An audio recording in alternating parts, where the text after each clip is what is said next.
탕자의 15장의 비유와 15장의 탕자의 비유와 여기 나오는 이 청지기의 비유 중에 두 번째 아들의 모습과 이 불의한 일을 행한 청지기와 닮아 있다는 거예요. 어떤 측면에서 닮아 있느냐? 여러분, 둘째 아들이 뭐 하죠? 아버지의 소유를 다 허랑방탕하여 낭비합니다.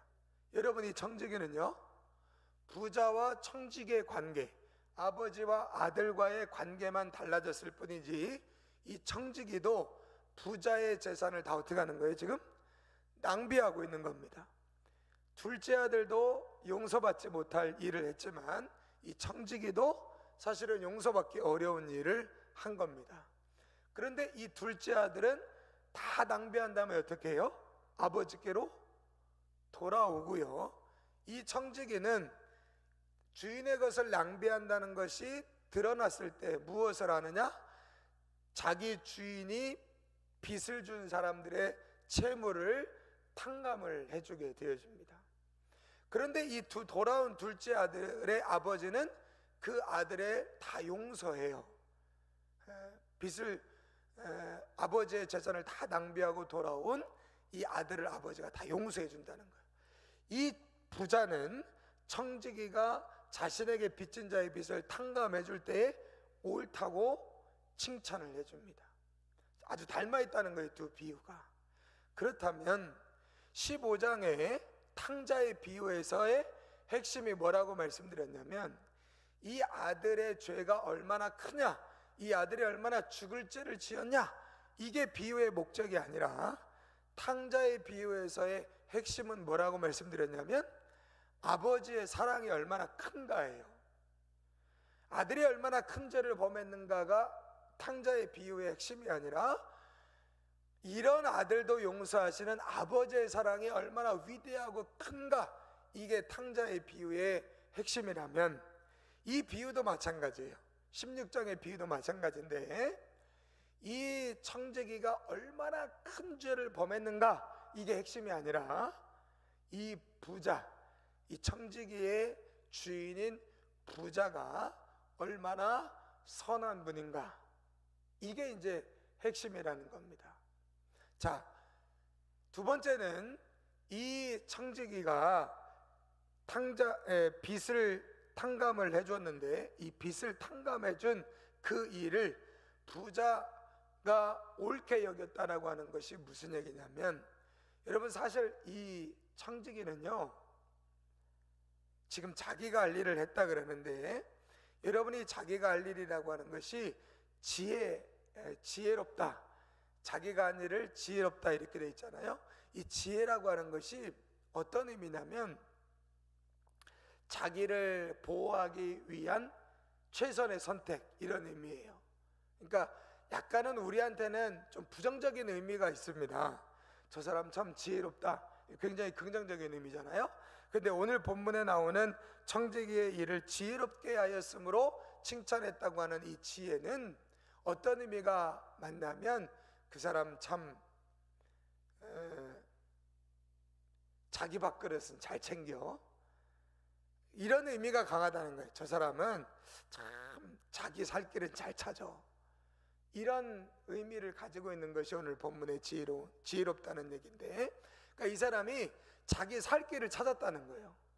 원래는 죽어야 되는데, 원래는 망해야 되는데 이 청지기가 자기 살 길을 찾았다는 겁니다.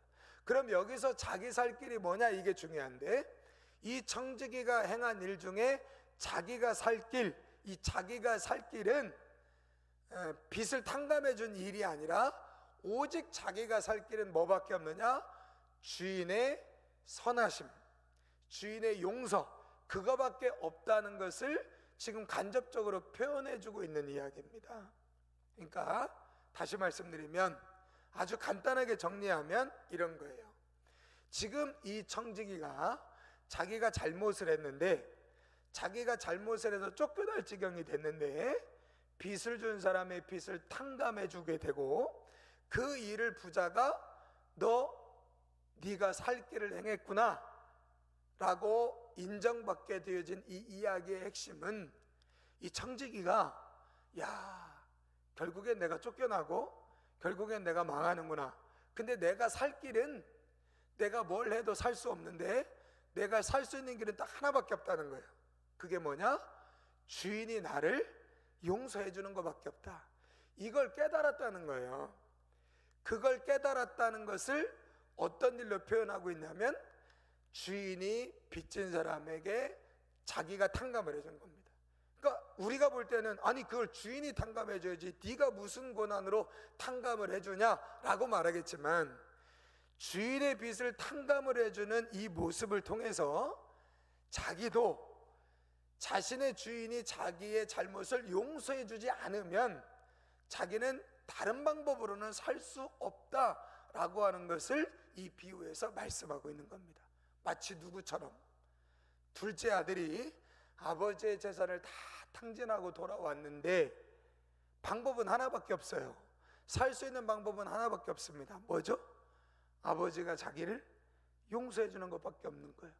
그런데 실제적으로 아버지가 이 둘째 아들을 용서해 준 것처럼 이 불의한 일을 행한 청지기가 다시 살 수 있는 방법은 하나밖에 없습니다. 이 불의한 청지기가 빚을 탕감해줘서 산 게 아니에요. 다른 종들의 빚을 자기가 탕감해줘 가지고 산 게 아니라 주인이 자기의 잘못을 용서해 주는 것 외에는 자기가 살 길이 없다. 이게 이 이야기입니다. 자, 그러면서 마지막에 뭐라고 되어 있냐면 이 시대의 아들들이 자기 시대에 있어서는 빛의 아들들보다 더 지혜롭다. 여러분, 빛의 아들들은 이 시대의 아들들이 빛의 아들들보다 더 지혜롭다라고 하는 것이 무슨 말이냐면 빛 가운데 그래도 의롭게 누구를 말하는 거예요? 바리새인들, 종교 지도자들, 이런 사람들을 말하는 겁니다. 나는 그래도 빛 가운데 사는 사람이야. 나는 그래도 선한 일을 하는 사람이야. 이런 사람일수록 누구를 의지하지 않느냐? 하나님의 선하심을 의지하지 못한다는 거예요. 그런데 이 시대의 아들들, 이런 불의한 시대의 아들들은 더 지혜롭다. 무슨 말이냐면 자신이 불의하기 때문에 자신의 어떤 행동으로는 구원을 이뤄낼 수 없다는 걸 알아요. 그래서 오직 한 가지밖에 길이 없다는 걸 알아요. 뭐예요? 주인이 나를 용서해 주는 길만이 내가 살 길이다. 이걸 안다는 거예요. 그런 의미에서 이 시대의 아들들이 빛의 아들들보다 더 지혜롭다라고 말씀하고 있는 겁니다. 다시 결론적으로 말씀드리면 빛의 아들들이라고 자부하는 사람들은 자기가 선한 일을 하기 때문에 이렇게 하면 내가 용서받을 수 있겠지? 이렇게 하면 내가 칭찬받을 수 있겠지? 이렇게 하면 하나님이 나를 용서해 주시겠지? 이렇게 생각을 하는 반면 어떤 방법도 없는 사람, 어떤 일도 행해봐야 소용이 없는 사람들은 오직 무엇만 하냐면 하나님, 제가 할 수 있는 게 아무것도 없어요. 하나님이 용서해 주셔야만 제가 용서받을 수 있어요 하고 오직 하나님의 선하심과 오직 하나님의 구원만을 바라보게 되어지는 사람, 이런 사람들이 더 지혜로운 사람들이다 라고 하는 것을 이 비유를 통해서 말씀해 주시고 있는 거죠. 결국 이 비유가 저와 여러분들에게 주시는 교훈과 우리의 신앙에 적용해 볼 수 있는 의미는 어떤 것이냐면 오늘 우리는 어느 순간 하나님을 의지하며 살아간다고 말하지만 전적으로 하나님을 신뢰한다고 말하며 신앙생활 하지만 사실 우리가 정말 전적으로 하나님을 의지하고 있는가? 정말 전적으로 하나님을 신뢰하고 있는가?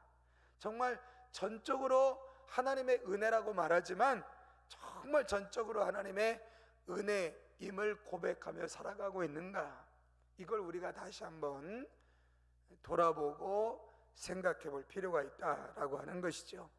오늘 이 아침에 이 불의한 청지기의 비유를 통하여 주시는 교훈을 통하여 참된 지혜, 진짜 지혜, 이 비유에서 말하는 지혜는 정말 하나님만 의지하는, 정말 주인의 선하심만 바라보는 이런 청지기의 모습이 지혜로움이다. 선한 것이 우리로부터 나오지 않습니다. 지혜는 우리에게 나오지 않습니다. 다시 말씀드리지만 하나님의 사랑 안에 거할 때에 그 사랑 안에서 지혜도 나오는 것이고 능력도 나오는 것이고 권세도 나오는 것입니다. 그분의 사랑 안에 온전히 전적으로 거하시는 오늘 한날의 삶이 되어지기를 소망하면서 오늘 이 아침에 은혜 구하시면서 기도하시는 이 아침 시간 되시기를